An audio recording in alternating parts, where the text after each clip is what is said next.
మనము oil cake ఇప్పుడు ఉన్నటువంటి పరిస్థితుల పల్లి కేక్ అనేది 40 రూపాయలు దాటింది. మరి వాటి లోపల ఆయిల్ పర్సెంటేజ్ కూడా తక్కువ ఉంటుంది.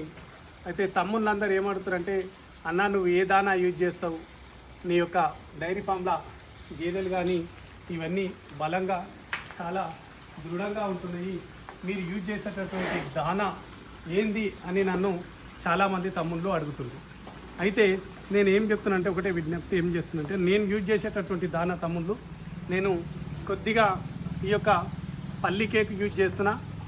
పల్లి కేక్ నేను ఏదైతే నానబెట్టేస్తున్నా అది కూడా మినిమం 12 గంటలు నానబెడితే అది నానేటటువంటి అవకాశం ఉంటుంది ఫ్రెష్ అయితే. మరి ఫ్రెష్ కాకపోతే మాత్రం మినిమం 24 గంటలు నానబెట్టాల్సిన పరిస్థితి ఉంటుంది పల్లి కేకు. రెండవది, నేనైతే ఖచ్చితంగా మినరల్ మిక్చర్ డైలీ ఒక్క ఆవుకు వచ్చేసి, ఒక్క గేదెకు వచ్చేసి, ప్రతి ఎనిమల్కి వచ్చేసి ఒక 50 గ్రామ్ ఇస్తున్నా.